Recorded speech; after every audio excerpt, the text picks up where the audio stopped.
Hello my dear aspirants, আজকের ক্লাসে আমরা যেটা দেখতে চলেছি বেসিক্যালি সেটা হচ্ছে তোমরা তো ট্রান্সলেশনটাকে বেসিক থেকে শেখানো হচ্ছে তোমাদের। তার এবার বেসিক ট্রান্সলেশনের একটা সেট ওয়ান, অর্থাৎ ট্রান্সলেশন দুরকম হয় সেটা একটু বলে দিই। প্রথম হচ্ছে দেখো, তোমরা যখন ট্রান্সলেশনটা শিখছো তখন তোমাদেরকে প্রত্যেকটা বাক্যকে কীভাবে ট্রান্সলেট করা যায় সেটা শিখতে হবে। তারপরে গিয়ে কিন্তু তোমরা একটা অনুচ্ছেদ বা প্যাসেজকে ট্রান্সলেট করতে শিখবে। আগে বাক্যটা শিখতে হবে। সুতরাং আই ইট রাইস, এই মার্কা ট্রান্সলেশন যেগুলো আছে সেগুলো আমি অলরেডি আমার লাস্ট 5টা ক্লাসে যখন আমি ডিটেলে ট্রান্সলেশন বোঝাচ্ছিলাম তখন তো ডিটেলে বলেছি। তাই এত সহজ বাক্য আর এই বয়সে তোমাদেরকে দিচ্ছি না। এখানে প্রত্যেকটা সার্থক বাক্য রচনা আছে, অনেক খাটাখাটনি করে প্রত্যেকটা সার্থক বাক্য রচনা আনা হয়েছে। এই ক্লাসে 60টা সার্থক বাক্য পাবে, নেক্সট ক্লাসে আরও 60টা সার্থক বাক্য রচনা পাবে। যে বাক্য রচনাগুলো দিয়ে কী কী প্রফিট হতে পারে সেটা একটু বলে দিই, অর্থাৎ কি বেনিফিশিয়াল তোমাদের জন্য হতে চলেছে। প্রথম, তোমরা একটা ভালো অঙ্কের ভোক্যাব পেতে চলেছো, ঠিক আছে? এক ভোক্যাব আর একটা হচ্ছে ইউসেজ। যে তোমাদের সামনে যে এক্সামগুলো আছে বা যে এক্সামটার জন্য তোমরা প্রিপারেশন নিচ্ছ তাতে কিন্তু এই ধরনের ভোক্যাবগুলোর ইউসেজও তোমরা মাথা লাগিয়ে দারুণ করে করতে পারবে। তাই এই বেসিক ট্রান্সলেশন সেট ওয়ানটা তোমাদের জন্য একটা দারুণ ক্লাস হতে চলেছে। তো চলো ক্লাসটা শুরু করা যাক। আমি এই ট্রান্সলেশন সেটটাকে একটু সুন্দর করে ভাগ করার চেষ্টা করেছি, যেটা টেন্সের ভিত্তিতে। কারণ আমি জানি আমার অনেক প্রিয় ছাত্রছাত্রীরা এই ভিডিওটা দেখছো যাদের টেন্সটাকে বুঝতেও একটু ইনিশিয়ালি প্রবলেম হচ্ছে, কারণ তোমাদের প্র্যাকটিসটা হয়তো একটু কোনো কারণে কম হয়ে গিয়েছে। কিন্তু যেমনটা আমি তোমাদেরকে বলেছি, তোমরা যদি ঠিকঠাকভাবে প্র্যাকটিসটা করো তাহলে কিন্তু এইটাও কোনো সমস্যা থাকবে না। এই সমস্যাটাও কিন্তু তোমাদের কেটে যাবে, যেরকম তোমাদেরকে প্রিভিয়াস ক্লাসগুলো দেওয়া হয়েছে সেরকম। ঠিক আছে? তো এই জিনিসটা কিন্তু একটু প্রত্যেকে মাথায় রেখো। প্র্যাকটিস যেটাই করবে সেটাই কিন্তু তোমার সঙ্গে থেকে যাবে আজীবন। তো সেই জন্য এই ক্লাসটাতে আমি টেন্সের ভিত্তিতে টেন্সকে ধরে ধরেই কিন্তু আমি ভাগ করেছি, যাতে তোমাদের টেন্সগুলো বুঝতেও সুবিধা হয় যে এই টেন্সটা থেকে এই ধরনের সেন্টেন্স আমরা লিখবো। এবং কোনো সেন্টেন্সে কিন্তু এখানে সহজ সেন্টেন্সগুলোর মধ্যে পড়ে না, প্রত্যেকটা সেন্টেন্সই ভালো করে দেখো। অলরেডি যেগুলো স্ক্রিনে আছে এগুলো সবই কিন্তু সরকারি চাকরিতে আসার মতো বা সরকারি চাকরিতে যেরকম ধরনের প্যাসেজ আসে সেই ধরনের সেন্টেন্স। ওকে, প্রত্যেকটাই কমপ্লেক্স। চলো এবার তাহলে প্রথম সেন্টেন্সটা দেখে নিই। প্রথমে একটু বলে নিই যে এটা প্রেজেন্ট টেন্সের আন্ডারে পড়ছে যতগুলো সেন্টেন্স আছে। ওকে, এবং প্রত্যেকটা সেন্টেন্সের গুচ্ছের আগে আমি প্রত্যেকটা টেন্সটা কিন্তু অবশ্যই এই নোটসের মধ্যে দিয়ে দিয়েছি, যাতে তোমাদের কোনো অসুবিধে না হয়। প্রথম এক্সাম্পলটা হচ্ছে, সে বই পড়তে ভালোবাসে কারণ এটি তার কল্পনা শক্তি বাড়ায়। আবার পড়ে দিচ্ছি, সে বই পড়তে ভালোবাসে কারণ এটি তার কল্পনা শক্তি বাড়ায়। তো প্রথমে আমাদেরকে একটু ভোক্যাবুলারিতে ধ্যান দিতে হবে যে আমাদের শব্দগুলোর ইংরেজি কি। তো বই হবে কি বুক, পড়তেটা আমরা রিড, ভালোবাসাটা লাভ, তাই তার কল্পনা শক্তি কি ইমাজিনেশন।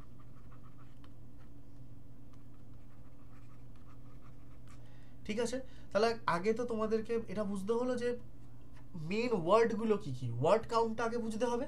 ওয়ার্ডগুলোকে কিন্তু আমরা জেনে নিলাম। এবারে সেন্টেন্স স্ট্রাকচারটা কিভাবে করছি, সে বই পড়তে ভালোবাসে, তাহলে এটা তার একটা অভ্যেস বোঝাচ্ছে। তো অভ্যেস যদি বোঝায় তাহলে সেটা প্রেজেন্টে হয়। তাহলে হি লাভস রিডিং বুকস। এখানে লাভস কেন হলো, কারণ হি হচ্ছে থার্ড পারসন আর তার সাথে সিঙ্গুলার। আমি বারবার বলেছি থার্ড পারসন সিঙ্গুলার যদি হয় হি কিংবা শি, সেক্ষেত্রে কিন্তু প্রেজেন্ট টেন্সে একটা এস যুক্ত হয়ে যায়। তাহলে হি লাভস রিডিং বুকস কারণ অর্থাৎ বিকজ এটি তার কল্পনা শক্তি বাড়ায়। তাহলে ইট এনহ্যান্সেস হিজ ইমাজিনেশন। কল্পনা শক্তিকে বৃদ্ধি করছে, তো ইট এনহ্যান্সেস হিজ ইমাজিনেশন। ওকে, তার কল্পনা শক্তিকে বাড়াচ্ছে, অনেক এনহ্যান্সড হচ্ছে। তো প্রেজেন্ট সিম্পল ডেসক্রাইবস হ্যাবিট আর জেনারেল ট্রুথ।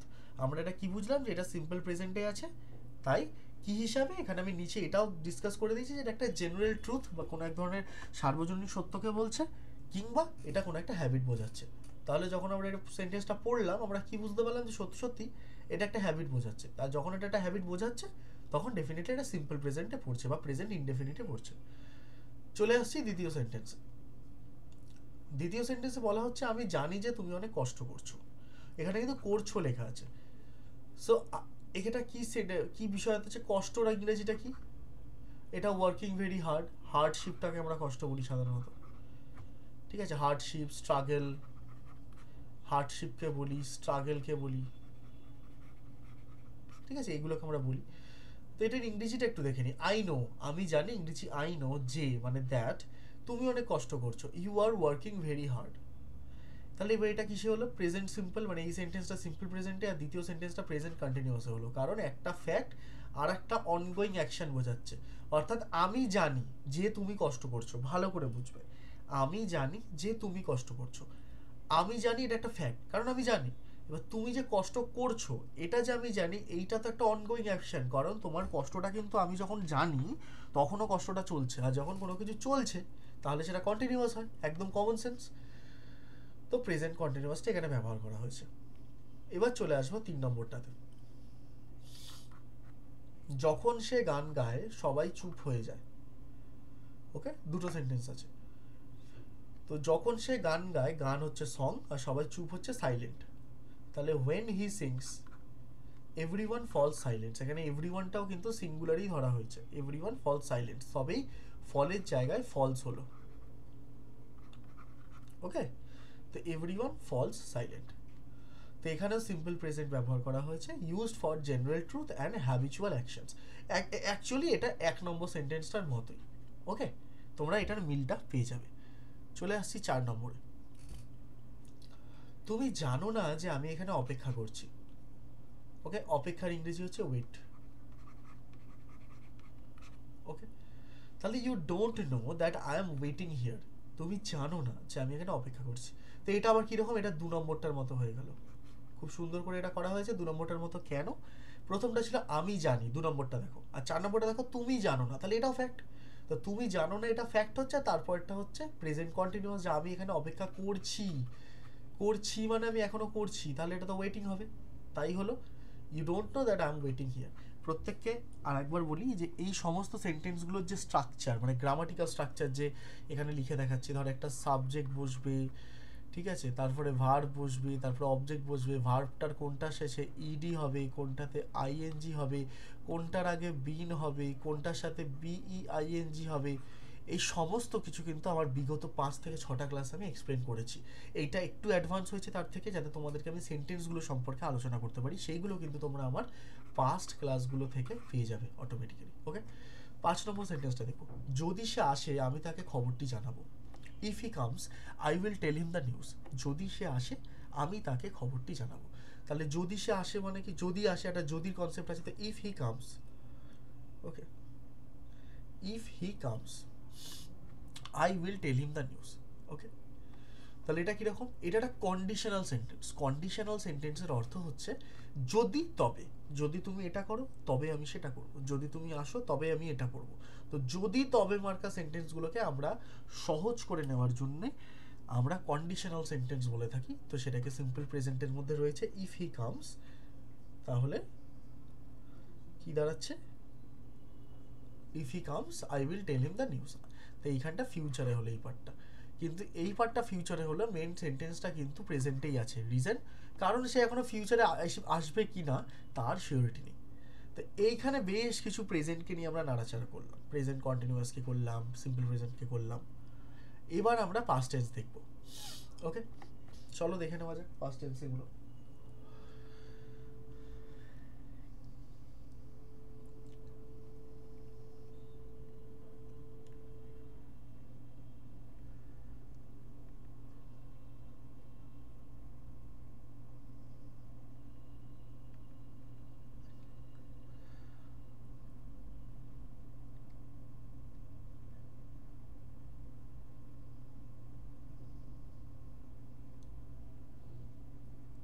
তো দেখো পাস্ট টেন্সে আমরা কি দেখতে পাচ্ছি, 6 নম্বর প্রশ্নটা, আমি জানতাম যে তুমি আমাকে মিথ্যে বলছো।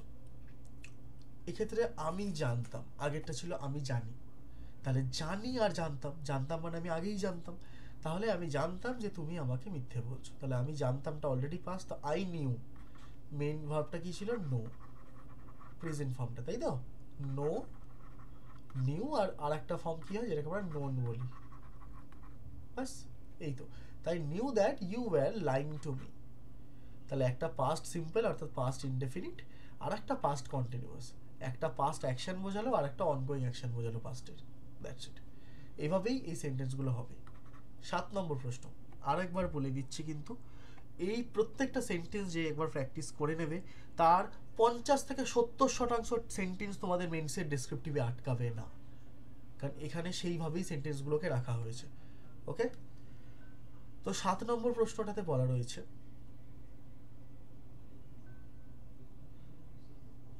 যে সে বলেছিল যে সে গতকাল সিনেমা দেখতে গিয়েছিল, সে বলেছিল যে সে গতকাল সিনেমা দেখতে গিয়েছিল, তাহলে সে বলেছিল ইজ অলরেডি পাস্ট। তো he said that he had gone to watch a movie yesterday. সে বলেছিল যে সে গতকাল একটা সিনেমা দেখতে গিয়েছিল। এবার এক্ষেত্রে আমি একটা কথা বলি, দুটো ঘটনা যখন পাস্টে হয়েছে, এখানে লিখছি খুব ইম্পর্টেন্ট, পুরো ক্লাসটার মধ্যে যদি সব থেকে ইম্পর্টেন্ট কোনো রুলস বোঝানোর থাকে আজকের, তাহলে এই রুলসটা অসম্ভব ইম্পর্টেন্ট একটা রুলস। ধরো দুটো ঘটনা দুটোই পাস্টে ঘটেছে। প্রথম এখানে সে বলেছিল এটা পাস্টে ঘটেছে প্রথম পার্টটা, আর সে গতকাল সিনেমা দেখতে গিয়েছিল এটাও কিন্তু পাস্টে ঘটেছে। এবার তুমি যদি একটু বুদ্ধি লাগাও যে কোন পাস্টটা আগে ঘটেছে, তাহলে যেটা আগে ঘটেছে সেটা হচ্ছে সিনেমা দেখতে যাওয়া। সে সিনেমা দেখতে গিয়ে এসে বলেছে যে সে সিনেমা দেখতে গেছে, তাহলে আমরা কি বুঝবো সব থেকে বেশি পাস্ট কোনটা? Further past. এটা আমি এফ লিখছি, মানে পাস্টেরও পাস্ট যা সবার আগে হয়েছে সেটা হচ্ছে সিনেমা দেখতে যাওয়া, তাই তো?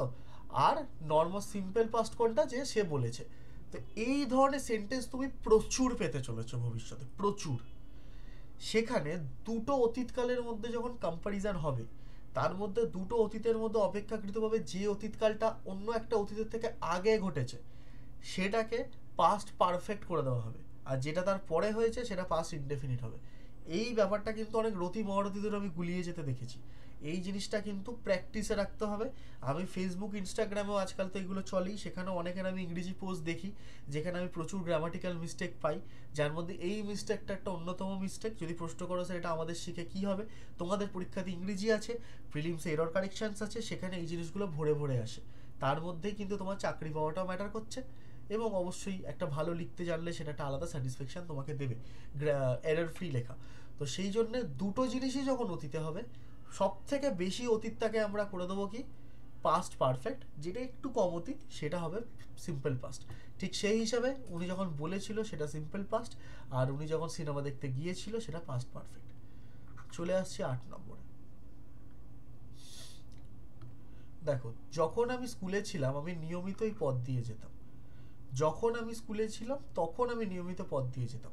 সেন্টেন্সটার ফিলটা একটু বুঝতে হবে, যে কোনো একজন মানুষ বক্তা তার স্কুলে থাকার সময়কার মেমোরি শেয়ার করছে, যে তিনি সেই সময় পথ দিয়ে যেতেন, অর্থাৎ কোনো এক অতীতকালে এই পথ দিয়ে যাওয়া তার একটা নিয়মিত অভ্যেস ছিল। আবার বলছি, কোনো একটা অতীতকালে এই পথ দিয়ে যাওয়া তার নিয়মিত অভ্যেস ছিল। তাই নিয়মিত অভ্যেস বোঝাতে আমরা ইউজড টু কথাটা ব্যবহার করি, কোনো একটা অতীতের অভ্যেস বোঝাতে। তাহলে এবার বাকিটা কি হবে? When I was in school, যখন আমি স্কুলে ছিলাম তখন আমার একটা হ্যাবিটকে বোঝাচ্ছি কি, যে I use to go through this path regularly, আমি এই পাথটা দিয়ে যেতাম। নিচে এক্সপ্লেনেশন দিয়ে দিয়েছি, সিম্পল পাস্ট হয়েছে, আর ইউজ টুকে ব্যবহার করেছি পাস্টের হ্যাবিট বোঝানোর জন্য।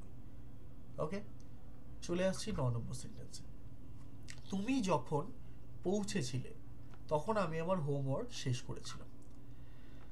By the time you arrived I had finished my homework, অর্থাৎ আমি আমার হোমওয়ার্কটা যখন শেষ করলাম তারপর তুমি পৌঁছেছো।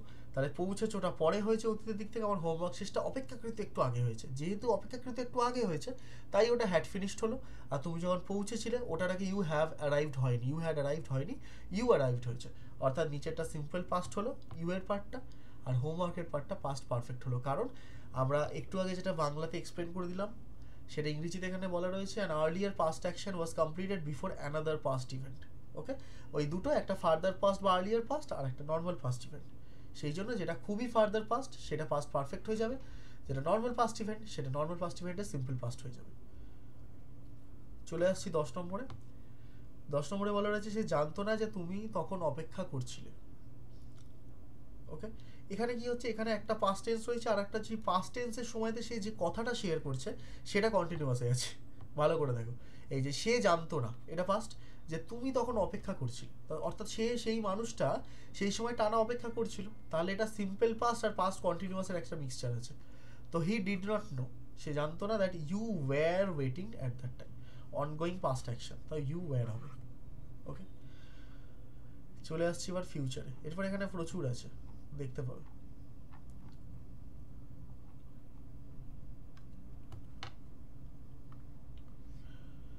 তো দিস ইজ ফিউচার, দেখে নেবে এটা একটু। ফিউচার টেন্সে বলা রয়েছে আমি জানি যে আগামীকাল বৃষ্টি হবে, অর্থাৎ আমি জানি। একটা শিওরিটি আছে যে আমি জানি যে আগামীকাল বৃষ্টি হবে। তো I know that it will rain tomorrow. এখানে দুটো ব্যাপার আছে, আমি জানি, অর্থাৎ আমি যদি আজকে ডেটে ভিডিওটা বানাচ্ছি, আমি যদি বলি আমি জানি যে আগামীকাল বৃষ্টি হবে, তাহলে আমি প্রেজেন্টে আছি, তাহলে আমার জানাটা অবধি কিন্তু সিম্পল প্রেজেন্ট হচ্ছে, কিন্তু আগামীকাল বৃষ্টি হবে এটা স্ট্রাকচারটা হয়ে যাবে সিম্পল ফিউচার। অর্থাৎ এই পার্টটা পিআই, এটা এফআই, একটা প্রেজেন্ট ইনডেফিনিট, একটা ফিউচার ইনডেফিনিট। আমি জানি যে আগামীকাল বৃষ্টি হবে। ওকে, ব্যাপারটা আশা করি বোঝা গেছে। তাহলে কি দাঁড়ালো, প্রেজেন্ট সিম্পল আর ফ্যাক্ট অ্যান্ড ফিউচার প্রেডিকশন। যখন কোনো ফ্যাক্ট বা ফিউচার প্রেডিকশন বলা হয় তখন আমরা এখানে উইল দিয়ে দিতে পারি। পরেরটা আবার একটা কন্ডিশনাল সেন্টেন্স আছে, যদি তুমি পড়াশোনা করো তুমি পরীক্ষায় ভালো করবে। যদি তুমি পড়াশোনা করো তুমি পরীক্ষায় ভালো করবে। তো if you study you will do well in the exam. Simple present আর সিম্পল ফিউচার আছে যেটা কন্ডিশনাল, যে তুমি যদি পড়ো, if you study you will do well in the exam, তুমি তাহলে এক্সামে ভালো করবে। খুব সহজ এটা ছিল সেন্টেন্সটা। 13 নম্বরে আসবো।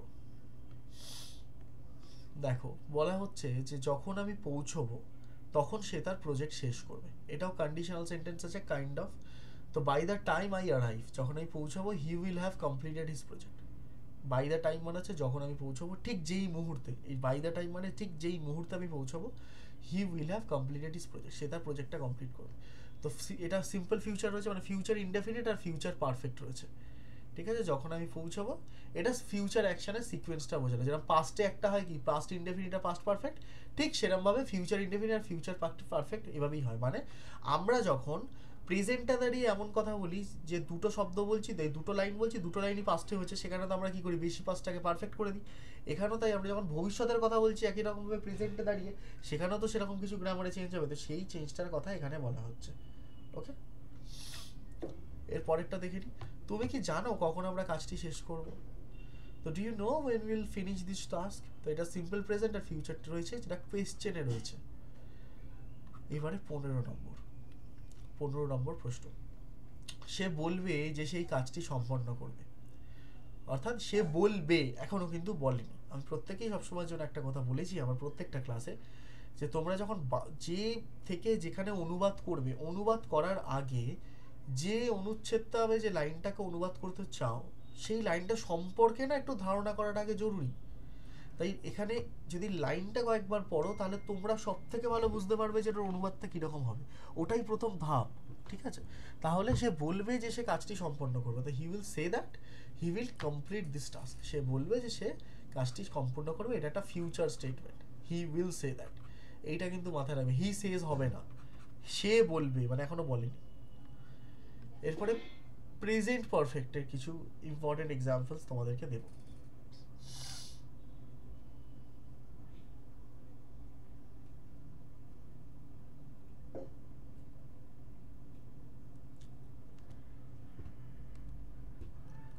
দেখো বলা হচ্ছে, আমি শুনেছি যে তুমি এই বইটি পড়ে ফেলেছো। আমি শুনেছি যে তুমি এই বইটি পড়ে ফেলেছো। I have heard that you have read this book. আমি শুনেছি যে তুমি এই বইটি পড়ে ফেলেছো, অর্থাৎ আমি একটা কিছু শুনেছি, তোমার একটা এমন কিছু যেটা প্রেজেন্টের সাথে যুক্ত। তো আই হ্যাভ হার্ড, আমি শুনেছি, that you have read this book, এখানে দুটোই কিন্তু প্রেজেন্ট পারফেক্টই হলো, কারণ আমিও শুনেছি সেটাও কিছুটা সময় হয়ে গেছে, আর you have read this book এটাও কিছুটা সময় হয়ে গেছে। ওকে, 17 নম্বর। সো 18 নম্বরটা যদি আমরা দেখি, কি বলা রয়েছে, তুমি কি কখনো জানো যে আমি কেমন অনুভব করেছি? অর্থাৎ আমি যে অনুভবটা করেছি সেটাও কিছুটা একটু পাস্ট ফিলিং এর মধ্যে রয়েছে, এবং সেটা আমি জানতে চাইছি যে সে জানে কিনা।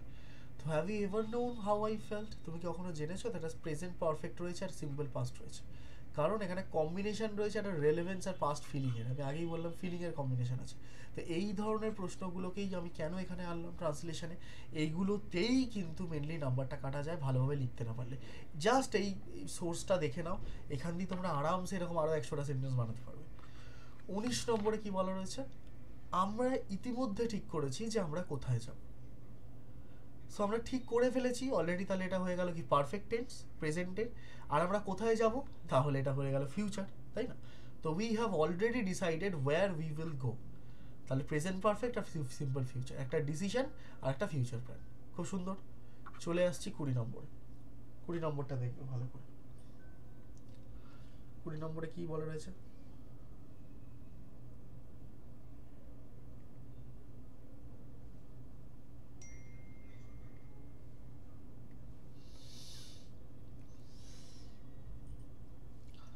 এখানে বলা রয়েছে সে কি বলছে যে সে এর আগে কাজটা করেছে, সে কি বলছে, এটা কিন্তু বলা নেই। এখানে বলা রয়েছে সে কি বলেছে যে সে এর আগে কাজটা করেছে, মানে তার বলাটার উপর একটা জোর দেওয়া আছে, সে কি বলেছে আদৌ। তো আমরা তাহলে দেখিনি সে বলেছে কি বলেনি, তাই না? তো সেক্ষেত্রে কি দাঁড়াচ্ছে যে ডিড হি সে, সে কি বলেছে that he has done this work before. এখানে একটা পাস্ট লিঙ্ক করে একটা কোয়েশ্চেন করা হচ্ছে। এই ধরনের প্রশ্নগুলোকে ট্রান্সলেট এইভাবে করা হয়, এই ধরনের যত সেন্টেন্স আসবে তাতেই ট্রান্সলেশনটা এইভাবেই হয়। নেক্সট, পাস্ট পারফেক্ট টেন্সের কোশ্চেনগুলো দেখে নাও। এগুলো হচ্ছে পাস্ট পারফেক্ট, আমি এখানে লিখে দিচ্ছি।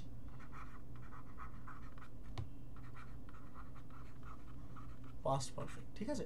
এইখানে যতগুলো এই 5টা দেখতে পাচ্ছ এটা পাস্ট পারফেক্টের। এইটার প্রথমটা একটু দেখে নিই। বলা রয়েছে সে বলেছিল যে সে তার সিদ্ধান্ত আগেই নিয়েছিল, অর্থাৎ সে বলেছিল, এই এতটা পার্ট যদি থাকে এটা অলরেডি পাস্ট, আর সে আগে নিয়েছিল এটা অলরেডি পাস্ট। তো দুটো পাস্টের মধ্যে যেহেতু সে আগেই সিদ্ধান্ত নিয়েছে এটা পারফেক্ট হবে, আমি বারবার বলে দিচ্ছি, আর এটা সিম্পল পাস্ট হবে। সহজ হয়ে গেলে বা সূত্রে ফেলে দেওয়ার পর, তো he said that he had made his decision earlier, সে বলেছিল যে সেই ডিসিশনটা আগেই নিয়ে নিয়েছে। তো সিম্পল পাস্ট আর পাস্ট পারফেক্ট। ওকে,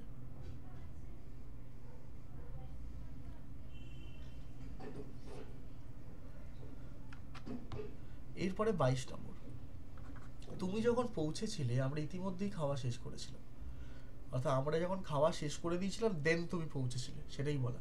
সেখানে এখানেও পাস্ট সিম্পল আর পাস্ট পারফেক্টের খেলা।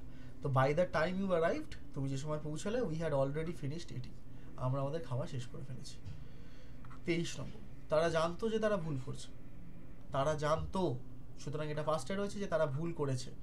তো they knew that they had made a mistake, এখানে past perfect, they had made a mistake, আর ভুলটা আগে করে ফেলেছে।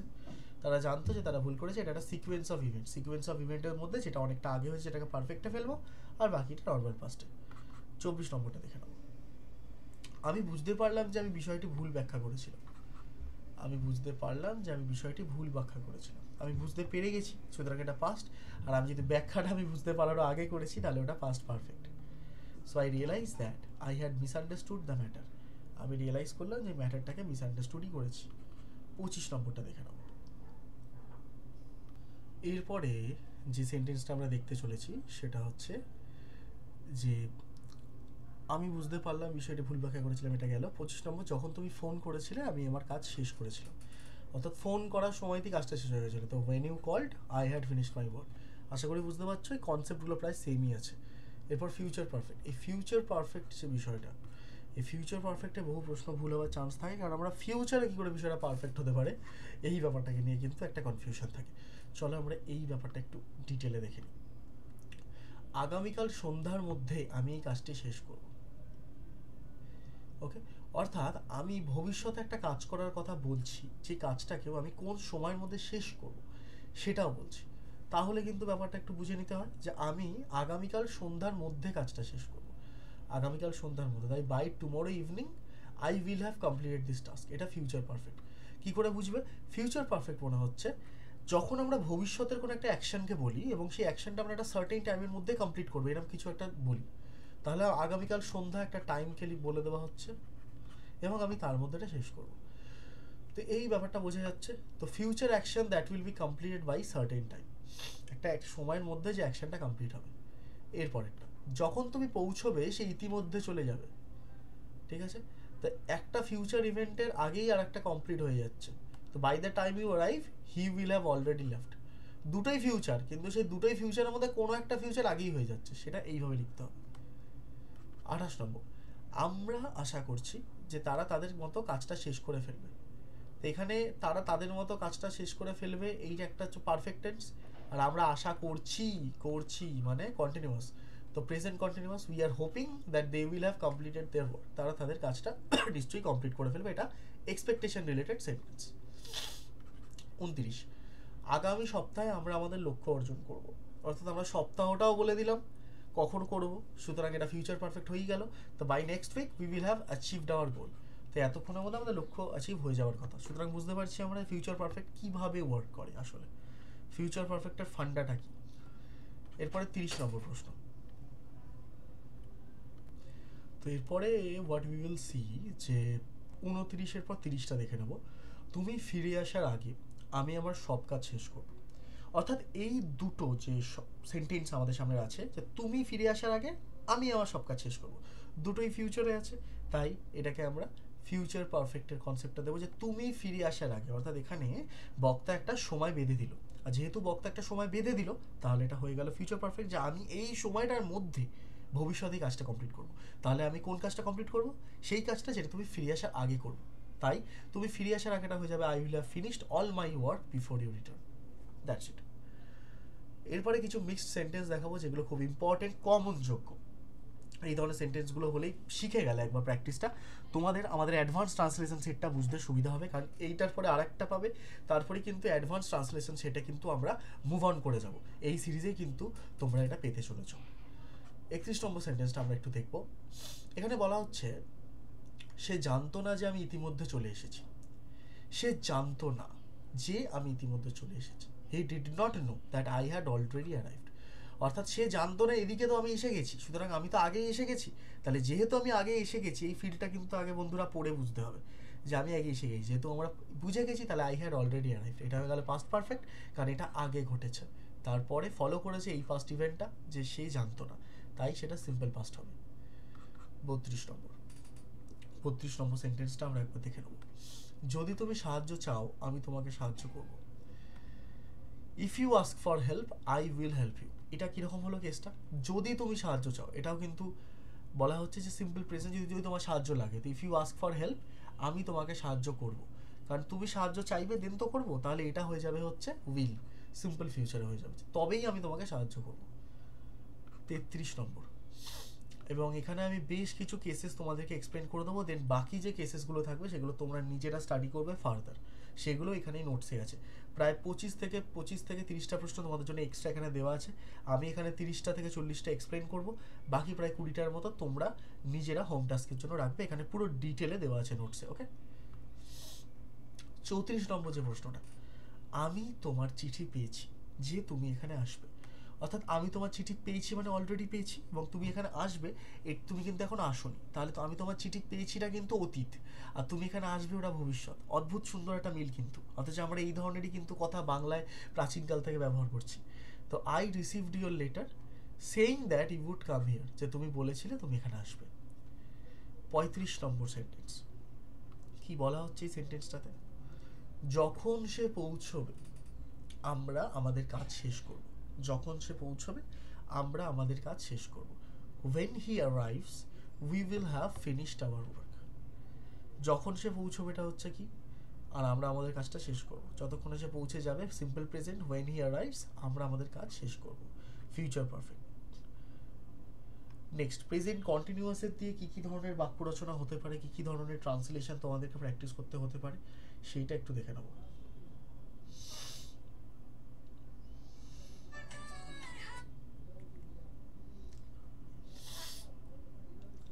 দেখো, এখানে বলা হচ্ছে সে বলেছে যে সে তার প্রজেক্টে কাজ করছে। সে বলেছে যে সে তার প্রজেক্টে কাজ করছে। আমি বারবার বলছি ছাত্রছাত্রীদেরকে, তোমরা বাংলাটাকে আগে ভালো করে বুঝবে। বাংলার কনসেপ্টটা যদি আমরা ভালো করে বুঝতে পারি তবে গিয়ে we can do the English translation, we can translate very well. তো he is saying that he is working on his project. সে বলছে, এটা কন্টিনিউয়াস, এবং সে তার একটা অনগোয়িং অ্যাকশনের কথাই বলছে, সে দুটোই বলছে, একটা বলছে একটা করছে, সুতরাং এটা ইজি হয়ে গেল, দুটোই পাস্ট কন্টিনিউয়াস। আমরা আরামসে বসিয়ে দিলাম হি is saying that he is working on his project. 37 নম্বর, তুমি কি জানো যে তারা নতুন বাড়ি তৈরি করছে? তুমি কি জানো, অর্থাৎ ডু ইউ নো যে তারা একটা নতুন বাড়ি তৈরি করছে। এবার তারা যে নতুন বাড়ি তৈরি করছে এটা একটা অনগোয়িং, কারণ কাজটা হচ্ছে তো, তাই যেহেতু অনগোয়িং অ্যাকশন তাই এটা হয়ে যাবে প্রেজেন্ট কন্টিনিউয়াস, আর উপরেরটা হবে প্রেজেন্ট সিম্পল, অর্থাৎ তুমি কি জানো। তো do you know that they are building a new house, এখানে ফ্যাক্ট বলা হয়েছে আর অনগোয়িং অ্যাকশন। 38 নম্বর, তুমি যখন পড়াশোনা করছো তখন আমি রান্না করছি। তো while you are studying I am cooking. একসাথে সাইমালটেনিয়াস মানে হচ্ছে পাশাপাশি চলা দুটো ঘটনা। যখন তুমি পড়াশোনা করছো তখন আমি রান্না করছি, অর্থাৎ তুমি তখন 21 বছর বোধ হয়, আমি তখন অষ্টাদশী 6, সেই যে লাইনটা ছিল সেরকম একদম simple line, simultaneous ongoing actions. while you were studying I am cooking। 39 নম্বর, আমরা পরিকল্পনা করছি যে আমরা কোথায় যাব। সো আমরা পরিকল্পনা করছি মানে হচ্ছে এটা এখন কন্টিনিউয়াসে আছে যে আমরা কোথায় যাব, এটা ফিউচার। তো we are planning where we will go. Present কন্টিনিউয়াসের কোন পার্টটা পড়লো, উই আর প্ল্যানিং, আর ওয়্যার উই উইল গোটা সিম্পল ফিউচারে পড়লো, অর্থাৎ ফিউচার ইনডিফিনিটে পড়ে গেল। একটা অনগোয়িং প্ল্যানিং এখানে হলো, একটা ফিউচার ডিসিশন। এবারে আজকের লাস্ট, এটার পরে বাকি 20টা তোমরা প্রত্যেকে সুন্দর করে দেখে নেবে। এখানে কি বলা রয়েছে, সে জানে না যে এই মুহূর্তে আমি তার জন্য অপেক্ষা করছি। সে জানে না, সে যে জানে না এটা প্রেজেন্টে, এবং আমি তার জন্য অপেক্ষা করছি এটাও প্রেজেন্টে। শুধু কি আমি তার জন্য অপেক্ষা করছি, এটা অনগোয়িং অ্যাকশন।